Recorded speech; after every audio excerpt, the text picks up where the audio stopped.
And joining me now is Tim von Schleh. Can you hear me, Tim? I sure can, Rick. Okay, good. We had a few technical difficulties, but now it's working out. Okay. So, for Yeah, those of you who don't know, Tim works with me, and we have for, gosh, 4 or 5 years or something. 5 years. Gosh. And I met him online. We met online. I met him online because Not like he that. makes a natural deodorant product. And I thought, how the heck do I not know who this guy is when he's in Eugene making this product? And I should know who he is. So we met for coffee and had just really liked each other and had some fun and hung out for about a year. And then I said, can you come help me? Because he's really smart about certain things that I'm really dumb about. So Tim helps me out. He and Kathy are the only employees that we have. It's the three of us that do all this. So I said, Tim, there's a lot of information people out there talking about, stuff and you know me better than anybody, and maybe it'd be fun just to have a conversation, and you can ask me some questions, hard questions, whatever you want to do, and Yeah, because you know what people say and what they do and what they think, and it might be interesting just to not in any way attempt to clear anything up, but just to explain what we're doing or what we think. sure. Yeah, yeah. Um, yeah, we do know each other quite well. That's it's I I would be willing to bet that at least on my end, I know you know more about me than any other human person besides my wife. yeah, And yeah. probably in some areas, in terms of male stuff, you know more about me than my wife does, because that's guy stuff that my wife would go, I don't want to talk to you about that. Talk to Tim. Of course. Yeah, and I can echo the same statements for sure. We over the years have had some pretty intense conversations Yeah, over time, and but I think that's you know uh, we're largely missing that, particularly with men yeah, in society these days. We don't have a ton of super close relationships, and I read at some point that loneliness is actually the largest killer of men, because they don't have the ability to get together and just hang out and be buddies anymore. right. Well, and I think it's hard for a lot of guys to let down the image that they have of themselves Right. and and trust. I mean, and you and I both have trust issues. Yes. But we But both implicitly trust each other. right, because I think that we've had those hard conversations. Yes, exactly. Yeah. Yeah. And those, And not to reveal too much about your life, but you've been over the top open, and I think that really helps with and I don't think I have anything that I hide from you. no. I mean, this man has access to all my pages. He can, and I don't care whatever he found. It's like because he could ask me, and then we just go on from there. It's like, but I think that's really rare, and I think that I would love to see more, especially like you were saying. I'm not a woman, so I don't know how women react and what they do. Go to a woman's podcast and find out. But I can tell you, in terms of men, we need each other. Yep. Um, Yeah, and relationships like you and I have, and I am eternally grateful for the fact that you had reached out to me at that time, and we had that sit down at Provisions on Fifth Street, and the rest is history. But you are definitely one of my most dear friends and confidants, and like I said, I'm eternally grateful for the relationship that you and I have. so you hear people talk. What would you ask me? Well, I think this one of the questions that we've had a conversations about in the past that I think is it's not relating necessarily to men, but as you know, my grandmother recently passed away, and she was she was the best woman that will ever be in my life. And you happen to also have a very special relationship with your grandmother, and so I was going to ask you about that relationship. Yeah, it was funny because Tim was bringing it up because she just passed away this within a couple of weeks, and Yeah, just and last Wednesday. right, and Tim knew that that was coming, and so he starts telling me the story of his grandma, and I'm going, oh my gosh, of course we have this in common. I mean, what else what else would we not have in common? And yeah, my grandmother was like, I remember when I was in therapy, and I was at the therapist, and she'd always, go through different topics. We never had a topic we were going to go through, but she said one time, she says, so Rick, who is the person who loved you no matter what, unconditionally? And I know parents were supposed to, as parents, love our kids unconditionally, but unless maybe you're a better parent than I am, other people out there. But I mean, you have expectations of your kids. You have to raise them so they're not picking their nose and eating it in front of other people, and they're not screaming in grocery stores. And so you can't, you're not always, you love them, but unconditionally is a little bit tough. But for a grandma or a grandparent, I think you can hit that sweet spot with that. And my grandma did that for me. So I said to the counselor, my grandmother. And she goes, well, tell me about her. So I was just telling her stories about grandma and me and what she did. I got caught stealing when I was a kid, when I was in, like 15 or something. And my parents just couldn't handle me. So my punishment was they sent me to grandma's house for the summer, like a whole summer. I was in heaven. I mean, she let me smoke cigarettes, and and my uncle lived in the same house, and he let me smoke pot, and I was having a great time. And she was not like a bad person or anything, but she just, she goes, Ricky, just don't tell your mom and dad. But she knew what I needed. I needed love. I needed someone to pay attention to me. And she always did that. And she'd go, Ricky. So I got caught. I'm going to sound like a bad guy. But when I was a kid, I got caught shoplifting, and my grandma and my mom were there. And I was shoplifting, and they caught me, and then they called my grandma and my mom in. It was awful because, I mean, here you are, you're so embarrassed. And we got in the car and drive home, and my grandma lived next door to me. And I remember she got out of the car and she looked at me. She had tears in her eyes, and she says, oh, Ricky, what you did today, I hate what you did, but I'll never stop loving you. And I never forgot that, because it was showing me that unconditional love and all that. So all these stories kind of came up with this therapist. And as I was leaving, my therapist was really big on setting kind of creating a monument. In the Bible, in old times, when God did something important with someone like Abraham, he would tell him to build an altar, like out of rock, in a spot, just so every time where he passed a lot.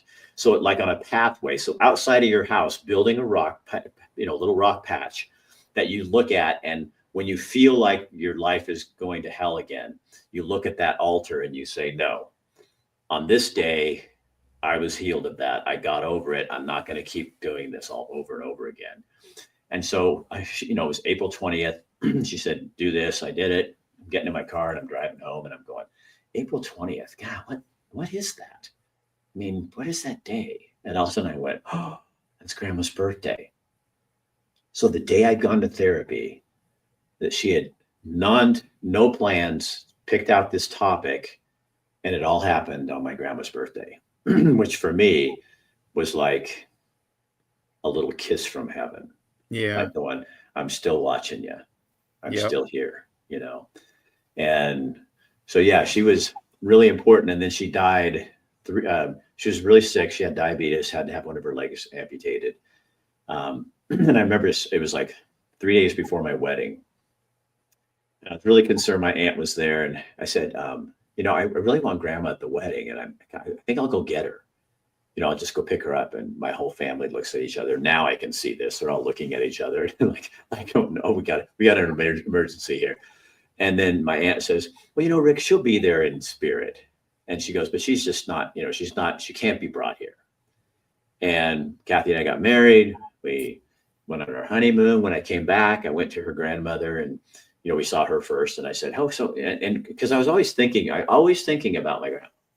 And I just remember going, oh, hey, so how's grandma? And Kathy's grandma said to her, you probably need to talk to your mom and ask her. We don't really know. Yeah. And so I thought, oh, okay, I'm a blissful new married guy, I'm not thinking anything happened. And I go home to my mom, and the first thing I did is I walked up to her and I said, so Mom, how's grandma? And she says, well, honey, she died. I said, when did she die? She goes, 3 days before your wedding. And she goes, Yeah. and I decided, it was my decision, that we were not going to tell you because there's nothing you could do. It would have ruined your wedding and your honeymoon. And I just didn't think that would be the thing. And she goes, and then I just want you to know, though, we used all the flowers from your wedding, yours and Kathy's wedding, at her funeral. And grandma was buried with Kathy's bouquet. And it was Yeah. like, it was like, those are the things that, you just always remember. And even when I go to her grave in McMinnville, I mean, I feel it and I cry again, just because, but I say this to my friends when their parents die and stuff like that, because more and more that's happening as you get into your 60s. And I'm always telling people, the thing you have to remember though, is that, that you love someone so much that it can make you hurt this bad. Yeah. And I think that's what we forget, is it's not, yeah, it's sad because you won't see him, again, in this whatever form we're in now. But the fact that you can feel that badly about losing someone because they meant that much to you, you're lucky to have that. Because how Yeah. many people do you get in your life like that? And I mean, when my mom died, it was sad, and my dad too, even though he and I didn't get along. It was still, sad that way. But yeah, when it's, I really, this is kind of the warp side of me. I'm really I'm really drawn to death because, one of my favorite places, and my kids thought this is so creepy, is I love cemeteries. Yeah. Because I walk through them. In fact, I want to be cremated because I do not want to be put in a box. I'm claustrophobic, and even if I'm dead, I think I'll be Yeah. claustrophobic. I don't want Right. to I don't want to spend eternity or however long it is. I think my worst nightmare would be to be buried alive. Like Oh that buried. gosh. Oh, that would just be. I would probably just kill myself, like in there, just to get it over with. But I love cemeteries because it's like you walk through and it's peaceful because all these people have made their choices and they're done. Right. They don't have, whatever regrets they have, it's over. Whatever dreams they had are either realized or they're done, and they're going to be on to a new thing, whatever that is. But, so when I go to a cemetery, I find it, even when it's my relatives and stuff, I find it kind of charming because these were real humans. They Yes. were real people, and I would not be here, even though I never knew either of my grandpas. When I stand by their graves and I look at them and I think, God, wonder what you were like, and I wonder what you would think of me, and what would you say to me, and and I like to imagine. I think that would be really fun to write a book like that. To write a book about going into meeting for the first time all these people in your life, like your grandfather, the people you didn't know. Yeah. And you People that contributed to your existence. and then you get introduced to them, and then they say, oh yeah, you were on television, and what's television? Right. Yeah, exactly. Yeah. And what did you do? I sat in a box and talked to people. Yeah. Yeah. But just to see that connection. And I feel that with, not like with the dead. I just mean when I walk through a cemetery, I just think it's so peaceful because, I mean, life's hard.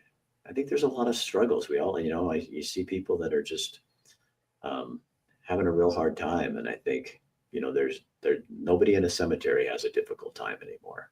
Right.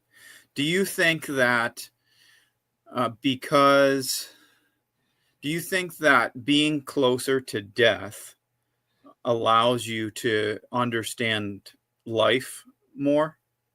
I do. I do.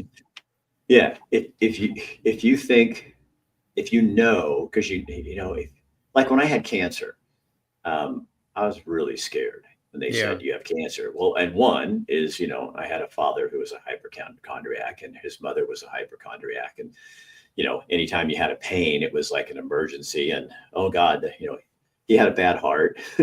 He had 2 quadruple bypasses. But every time something hurt, he thought he was having a heart attack. Yes. And, that's how he lived his life. And so his mother died of cancer. And I remember as a little kid, I was 5 or something, but I remember he said, cancer is the worst thing that can ever happen to you. So now Right. roll ahead, 40 years. I'm at the doctor and the doctor tells me you have cancer.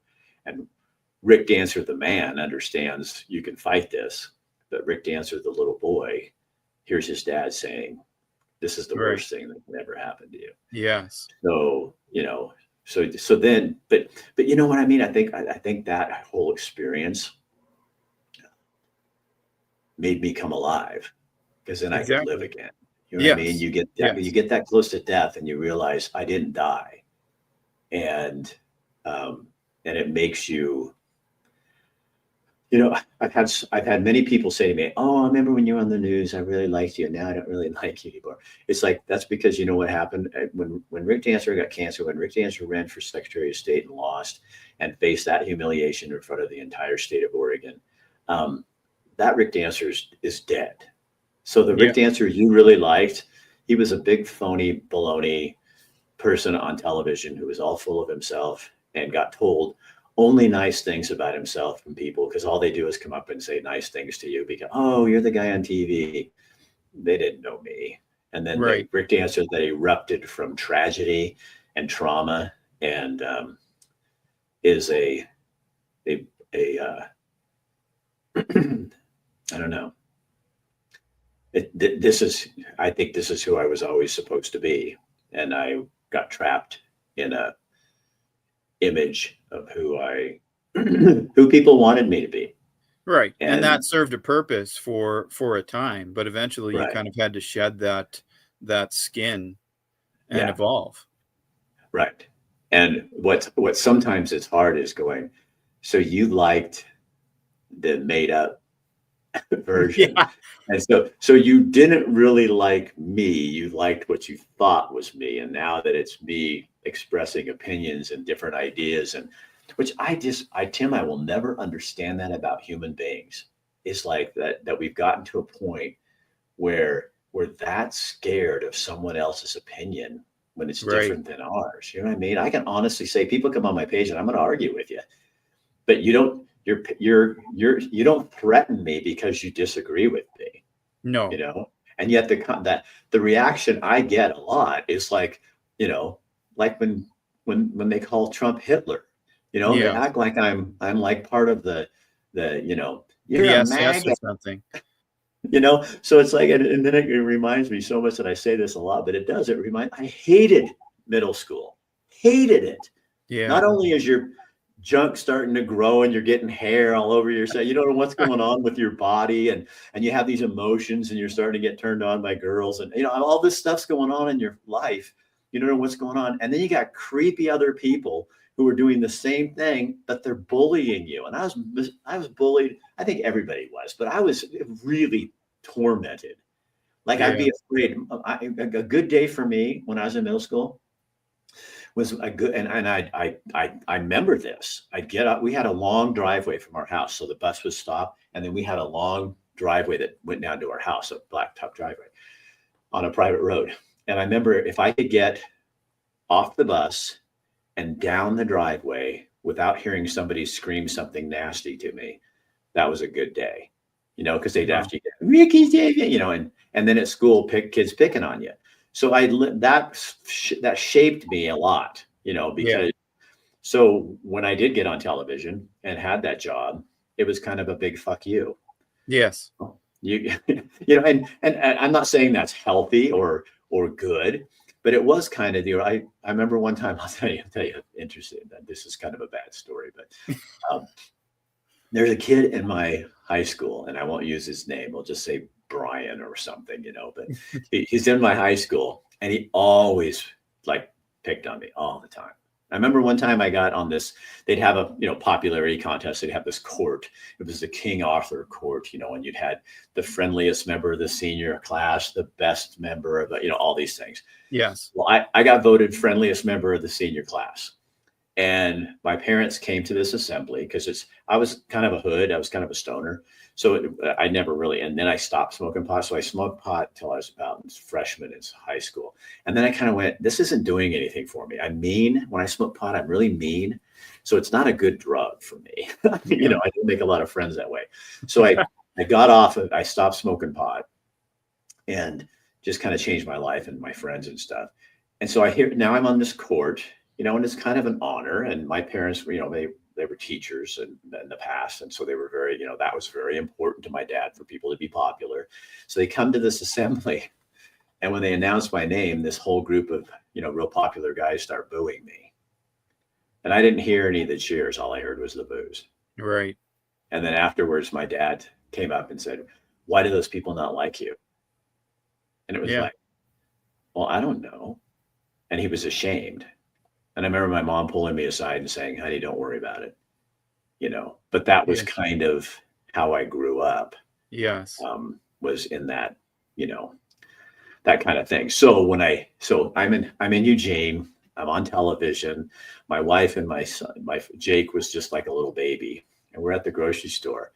And this kid who was so nasty to me walks up to me at the grocery store. And that was in Hillsborough. So this is not in the same world. Well, apparently he was in contracting now and he was working on a project in Eugene. And he comes up and he goes, Rick Dancer. Oh my God. I told all of our friends back in high school, our friends. Yeah. Like I was in your group and I told them all that you're on TV and that like, you're really good and da, da, da, da, da, da, and how we were friends and all this stuff. And I became Sissy Spacek in that, the movie in high school. And Sissy Spacek turns into that, like this demon, but I wasn't mean that way, but I went, and I knew exactly who he was. And I said, oh, it's really good to see you, Dave. And he goes, no, I'm Brian, blah, blah, blah. Yeah.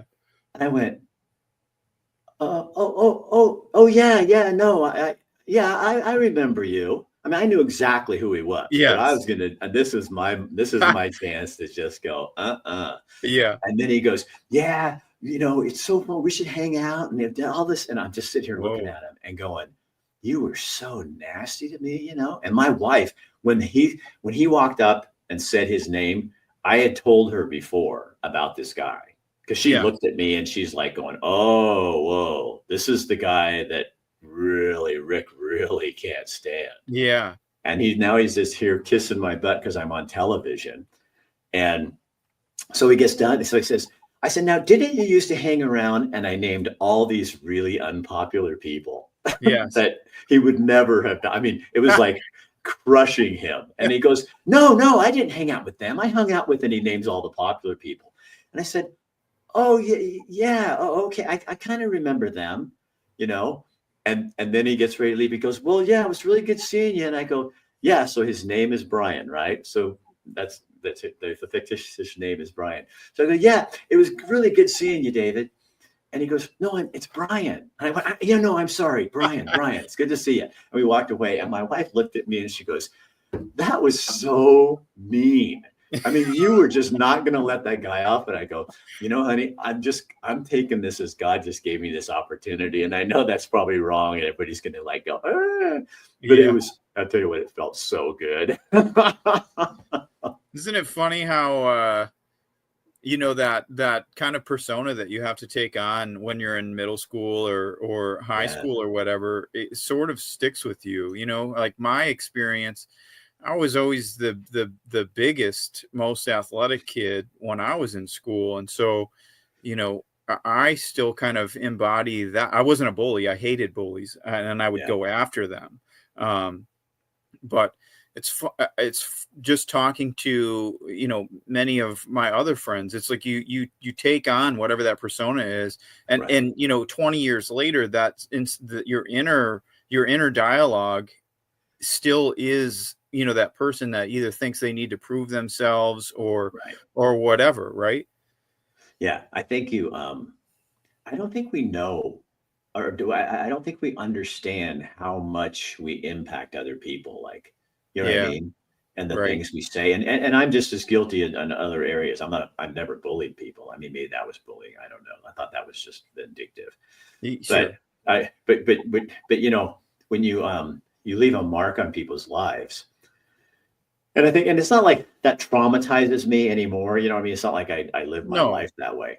Right. Um, but one thing I think that is really, and I try so hard to work on this, is what's really hard I hate to be misunderstood, Yes. because my whole life was, dad not understanding me, people not understanding, Yep. people putting me in this box. And when I remember I had a speech teacher, and I was super, super shy, and I never talked. I mean, I was real quiet in classes and stuff. I remember my sister, I have a twin sister, and Judy was a straight A student. She'd go to class, and then they'd get me and they'd go, oh God, this guy's really the opposite of her, because I was pretty quiet. Yeah. And because I was just shy, because I didn't want to stand out to bring on more attention or something like that. And I remember I forgot what I was starting to say. What's the story? Well, what do you think it was that you were shy? What do you think that it was that brought you out of that shell? That was the teacher at a community college, and I had to fill in a class, and the only thing available was a speech class. When I was in high school, I took a speech class, and I took an F because I wouldn't get up in front of the kids and do a speech on how to make a submarine sandwich. I mean, Yes. that's how afraid I was. I'd rather have the F and get yelled at by my dad than to get Yes. up and give a speech. So now Yep. I take this speech class. It was mostly adults because it was at a community college, and I felt comfortable with these people. And I went into the class and had this teacher who used to write the TV show Bewitched, Oh, and yes. he was retired, and his name was Paul, and I can't remember anything else, but he was so good to me. And he saw that, every time I'd get up to do a planned speech, I was just terrible. Yeah. And one day I remember walking into class, and he said, okay, it's improv day. Um, you guys just make it up. And I want you to come up and just tell me something that really, truly did happen, but and let us know what it is. And he goes, and Rick Dancer, you're first. And I got up and told this story about having soap, taking a shower and having soap, Irish Spring, and hardly any soap left. And I'm washing it up. But, and I built it all up into a bigger story. But this really happened. The soap, all of a sudden I look and it's gone. And I'm like, well, I got to dry. So I dry myself, put my clothes on, and I'm walking around school, and all of a sudden I'm like, what in the hell is that? And I'm feeling like, so I reached back, and here's this bar of Irish Spring on my back, stuck on my back. And so I took the story, and I just, I blew it and just made it bigger, I mean, really, I had the class, and it's just, everybody was just in hysterics.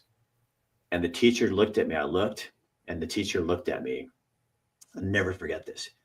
He goes, Rick Dancer, who are you? And I Yeah. remember looking at him and going, I'm a communicator. And he goes, then go communicate.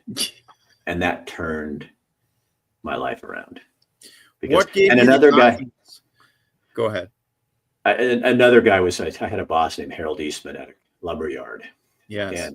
And Harold was, he came up to me about 2 weeks into my job, and I said, these people want 2x4s, nails, and bullshit, and you're not giving them any bullshit. And 8 years later, when I left, he cried and said, I think we created a monster. But he didn't mean it that way. He meant, you found this Yes. thing inside of you that related to people. You know what it did, Tim? It gave me the ability to be me in front of people. I love to flip shit to people and have fun with them, and, Yes. if you see me at my gym in Eugene and Springfield, I am the same guy in Capitol here in Helena, Yep. is walking around, and, and now people, they tease me back and they love it. So that's how I start relationship with people is, you're going up and going, so when you work out, are you trying to build muscle, or you just want to look like that? And then we all, then they all laugh. And then I got this friend who's really, really funny guy. And he's real shy and quiet. And all of a sudden he's like super mean to me. And it's so fun. I love it. Come up, and I'm gone for a week, and he goes, oh my God, Rick, I thought the senior citizens bus broke down. And so that's the way you relate to people, because it's to have fun with people. You know what I mean? So Yeah. I really do enjoy them. And I think they taught me how to put that into practice. Sure. I'm curious, because you had such a poor experience with the public speaking class in high school, what gave you the confidence to then take another one? Yeah, I think, Tim, I honestly, as I remember it was that or algebra. And Okay. I knew I could at least fail with a D or a C in speech, but if it was algebra, I would be like an F. I mean, there Yeah. was be no way I got it. It was almost like God goes, okay, here's the thing you're the absolute worst at. Yeah. Now I'm going to show you the thing that someday you're going to be Yeah. super Amazing. proficient at. Yes. And so the only way you can, and maybe the lesson there is, like, I know this is true of your life too, is maybe the only way you can find the gift is if you face the curse. Right. Right. Yeah. You know? Absolutely. And I think we're all afraid to do that. We're afraid to really, um, you know, to look at our imperfections or the things that we screw up or what we aren't good at. And and I think I think if you do that too long, then you never find out what you're good at. You know what I mean? Because you're so Right. busy looking at, my parents, you had to be good at everything. And Yeah. I'm not. Right. So why not find out, I hope what I've done with my kids is find out what you're good at, and then the stuff that you're not good at, just don't focus on it. Yeah. You're not going to be a mathematician. Right. And so what does that mean? That means if I'm not a mathematician, then I got to find that other thing that I'm going to be. And um, both my sons are a good example. Jesse's the one that comes to mind right now as my youngest. Is he did terrible in school, and in college he was just not doing well at all. And we just said, quit wasting your money. Why don't you spend that money and go figure out who you are? And now Right. he's a hunting guide and a fishing guide, and he loves his life, and he has the most passionate existence on the Yes. planet. And I'd like to think that part of that is because his mom and I have really encouraged him and said, okay, so you're not the greatest student. Not everybody is, but you're really good at telling stories and understanding things and teaching people. So what would that make you? And you love the outdoors. So find the life because God, Tim, people, what do we get? 80 years here if we're lucky, Yes. And I think people waste their time doing shit that they don't even want to do, I agree. and they never find that thing that makes them come alive. It's funny because our education system is kind of set up in a Uh, way that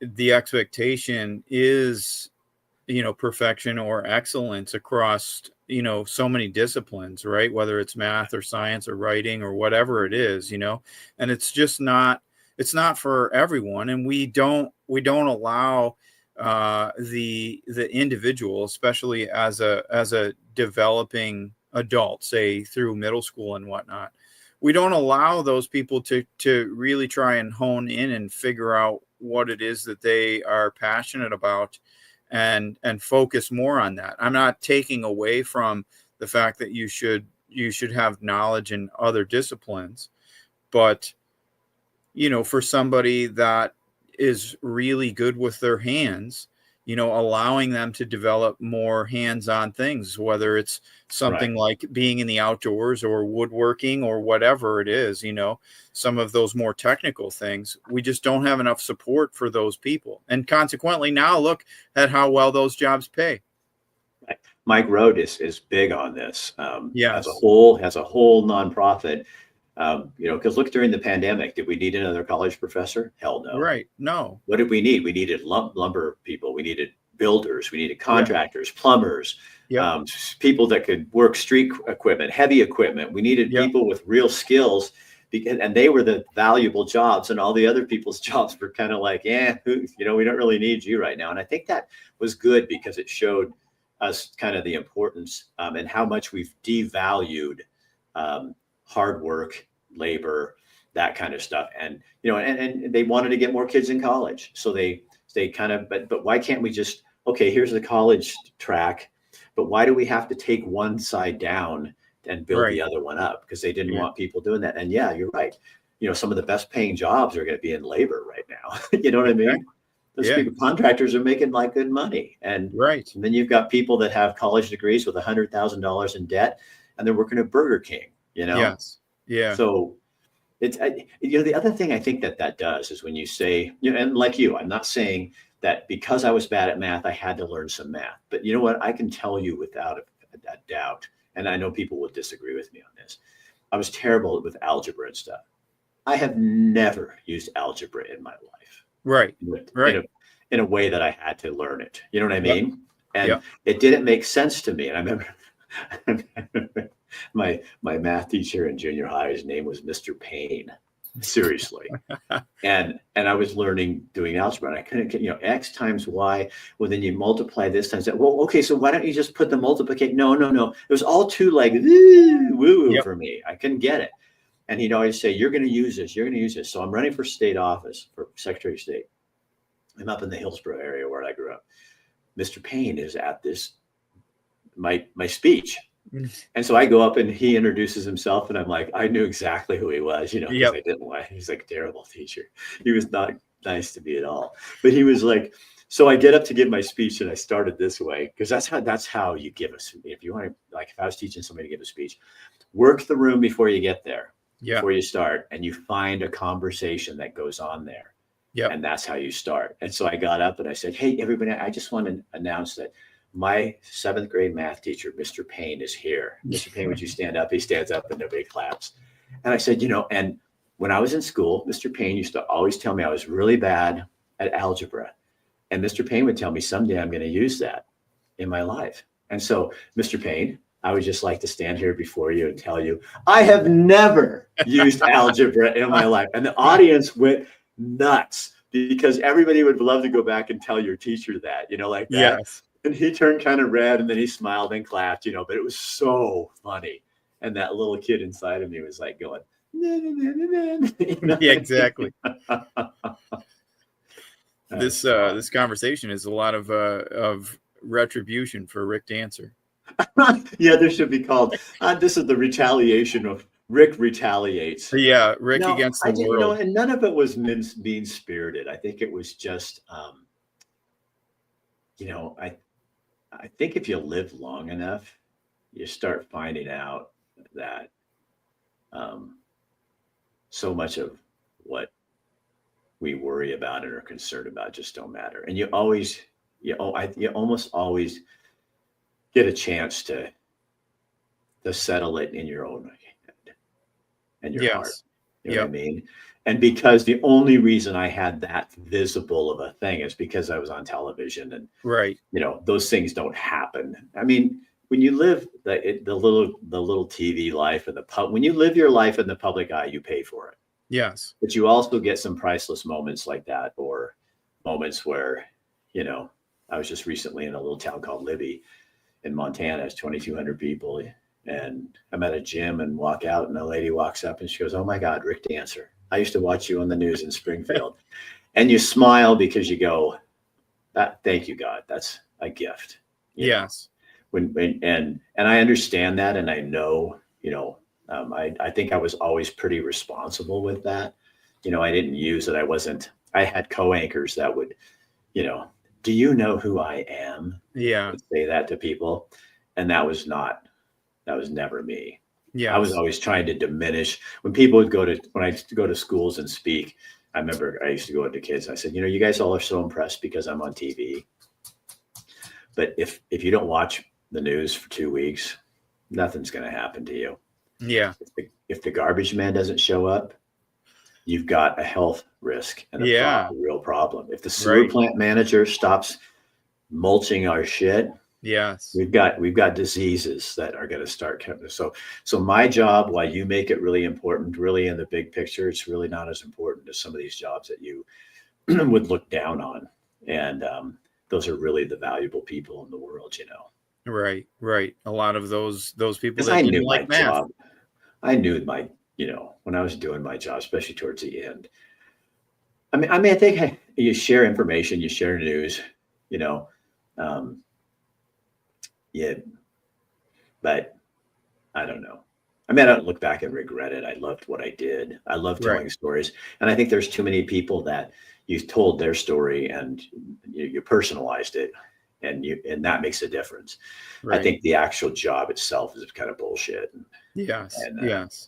And it, it's just regurgitating information. And especially today when I look at, news people. And did you see, I just saw a recent article and I don't know this for a fact, but I saw it in an article.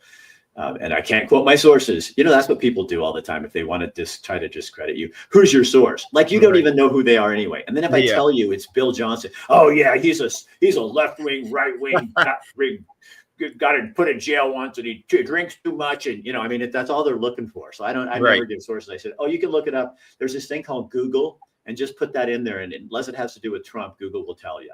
Yes. But that Good Morning America is tanking. Like all of legacy media seems to be. All legacy media is just going under, and CNN's not doing well at all, and MSNBC is maybe up for sale, and and I think what they didn't understand, but this has been going on for decades. Because I remember even when I was in the business, there was a tilt in the news, a very left tilt, but then we had to give. You had to give both sides. My boss would have never allowed me to do anything that they do today. Right. but there's it.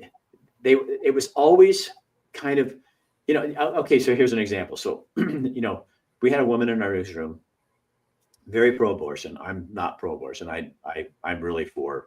It's your body, your choice. I want my body, my choice when it comes to a vaccine, and you get your body, your choice when it comes to an abortion. Not my business. Yeah. But I vehemently disagree with it. I don't like the idea of taking the life of anything.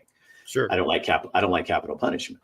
Yeah. I am pro-life person. I don't think you should kill a baby. I don't think you should kill an adult when they're in jail because they did something. That's up to God. And I have a really good friend who was involved in a terrible, terrible murder. She was almost murdered. Her friend was murdered, and all four of the guys were killers. And she and I completely disagree on that. But she says, "But I still love you." Right. And those are the. It's like, yeah, we can. But I am not in your situation either. I wasn't facing that. So I would never be arrogant enough to put myself in that place like that. I'm just saying, for me, that's my thing. But my boss would allow this woman who was clearly involved in these groups to do stories on that, as you wouldn't allow me to do them because you're biased because you're a Christian. Well, wait. She's biased because she's pro-abortion and goes to these meetings and is part of this group. Right. So how, and you, that was all, you lived with that all the time. And if you brought up, those kind of things, it was always, put down. I remember one time there was a measure, and this is back when gay rights were just new. And there was a measure 13 or something about schools where they were going to make it more open or something with gay stuff. And so I did a series, and I talked to a young girl who was a lesbian and in school, and I talked to a young girl who was straight and in a homeschool about their feelings on the whole thing. Yeah. Well, at first my boss didn't want me to do it. She wanted somebody else to do it because she thought I'd be biased. And so, like the other people wouldn't. Right. So I got a photographer who totally disagreed with me, and we put it together so that he'd keep me straight, so to say, and I'd keep him on the same line. And so we did this whole series. We got every award that year. Wow. And all the people, the judges, when they awarded it, said, "We've never seen a more fair story done on this subject." And it was just like a big screw you. You know what I mean? Let me do my job. But that was not normal. It was more normal to hand those stories to other people. And I don't think it was because, well, I don't know. They thought because I was a Christian and I was this, I would be more biased than someone who wasn't, who sided with this whole side. And that always frustrated the hell out of me because I thought, wait a minute. So how come I can't be more fair, or at least looked at the same way with the same kind of, consideration that Rick will do the right thing when, well, of course he can't because he's a Christian and he doesn't believe in abortion. Yeah. So there's always been in the media an undertone of, we know what's right. We'll tell the other side, but we know the right answer. Whereas a true journalist would be, I don't know for sure what the right answer is. And that's how I went into that story. I don't know how open this should be, but let's hear what this person says and this person says. And I think what I was good at doing and what you're supposed to do as a journalist is trust the people to hear both sides and choose what's right. It That's what sounds it's like supposed to be. yeah, it sounds like But good journalism is a combination between science and art. yeah, so you put out the facts and you let people tell the story, and you don't try to educate them.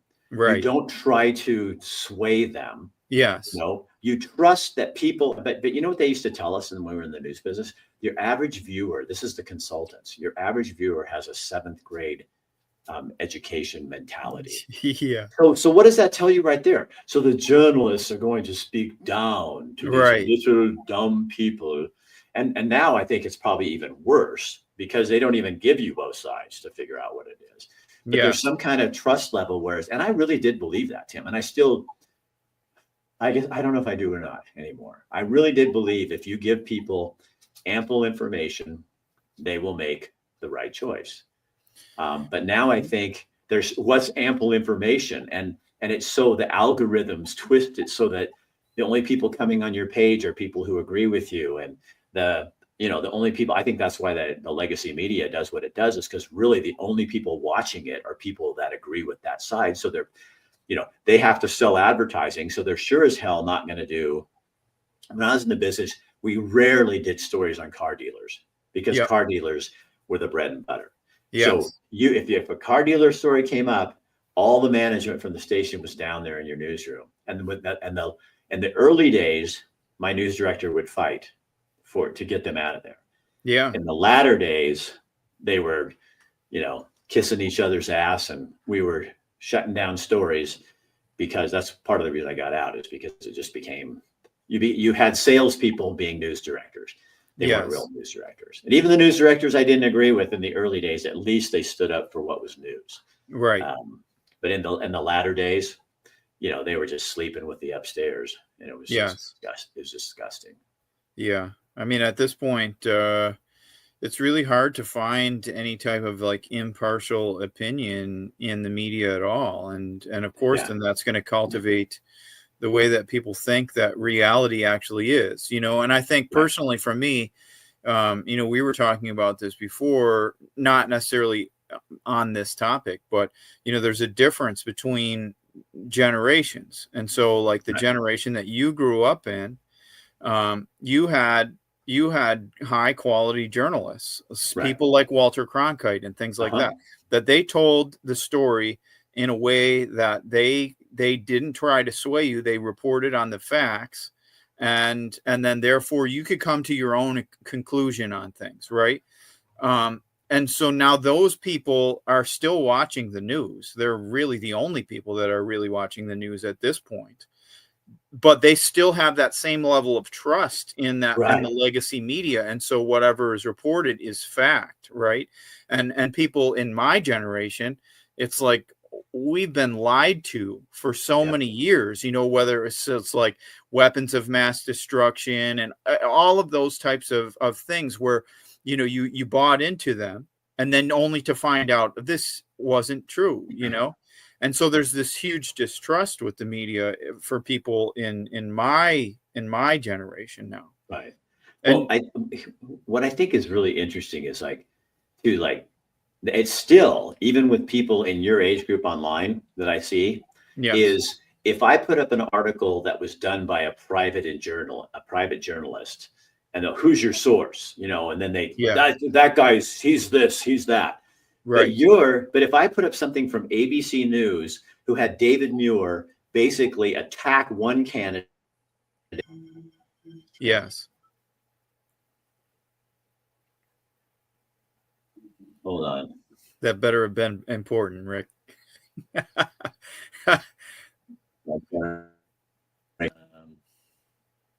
Yeah, that's weird. My wife tried calling me, and it that's important.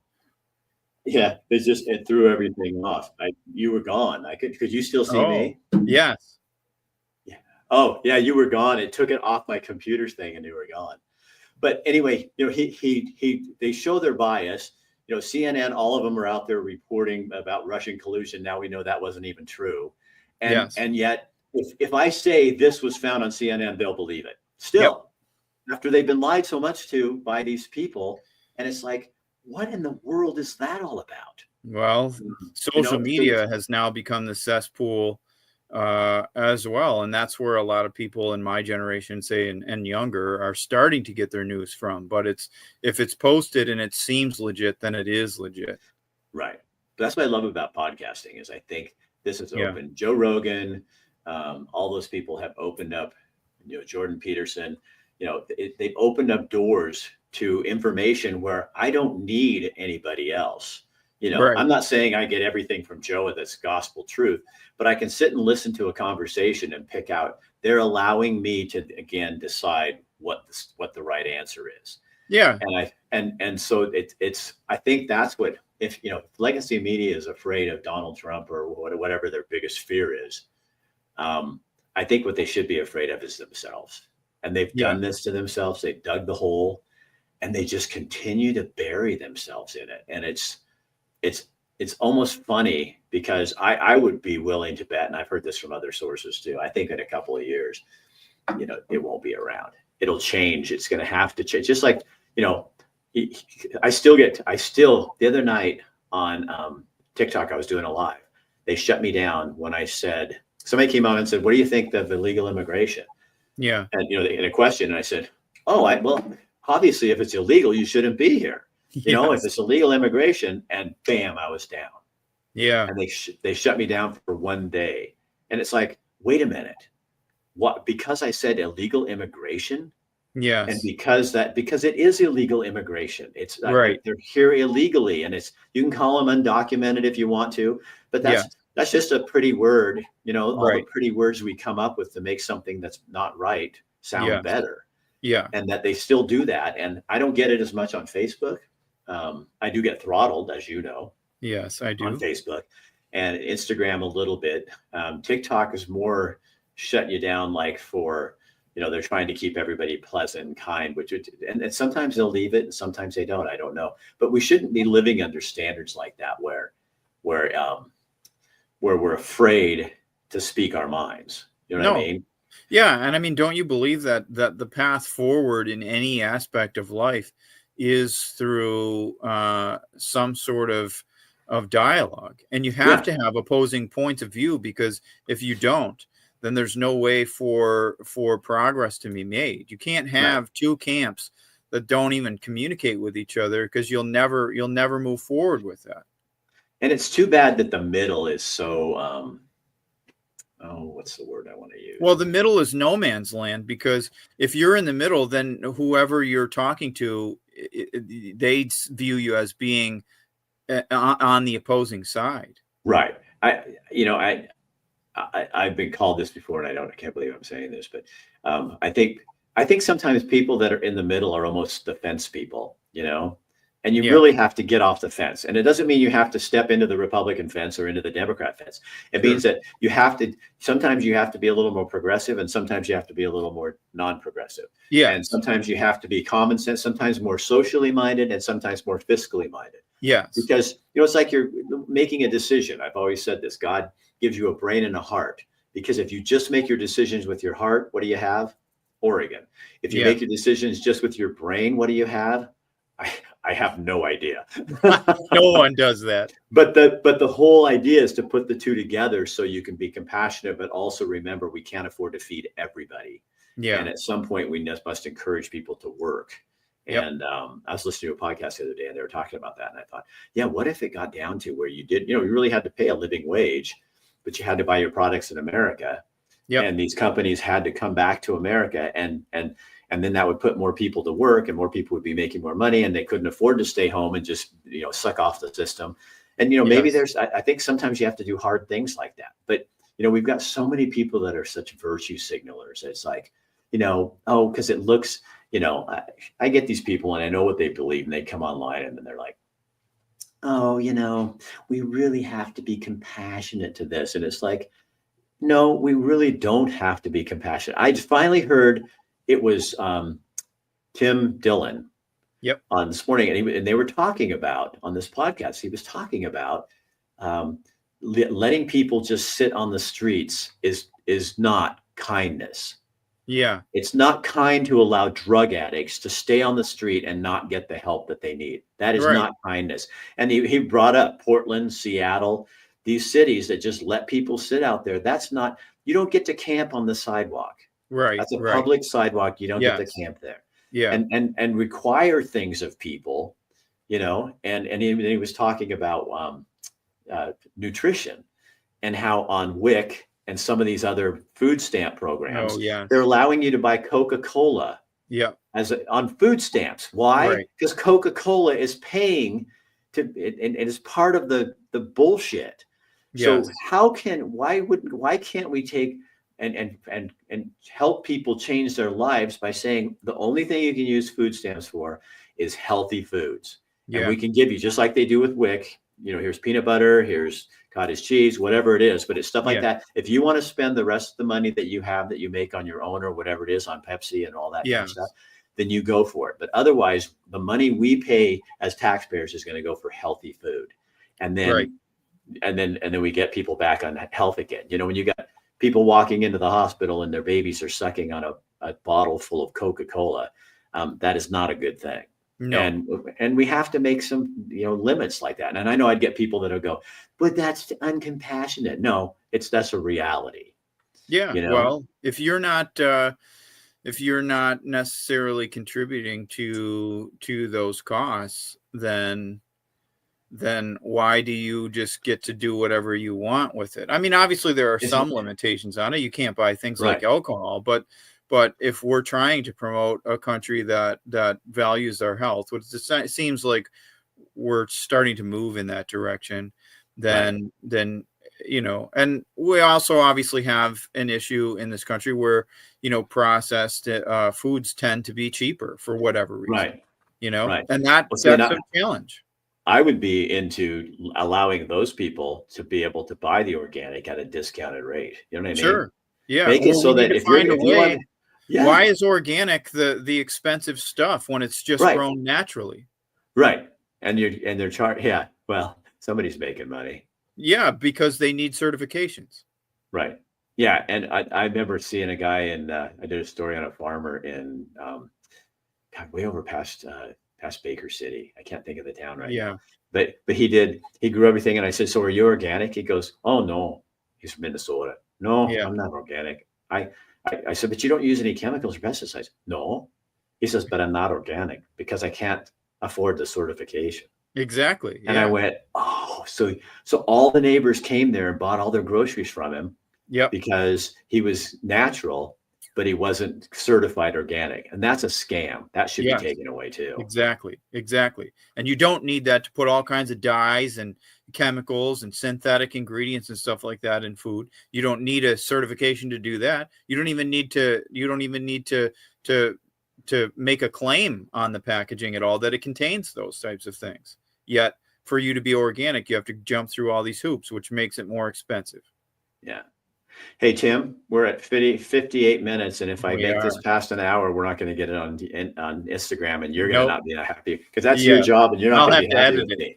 Yeah. I'll make my intro really, really short. Okay. All right. Tim von Schleh, thank you for being here. Yes. So thank you for having me, Rick. It's always good to talk to you. All right. Hang on. I got to figure this one out. There we go. All right.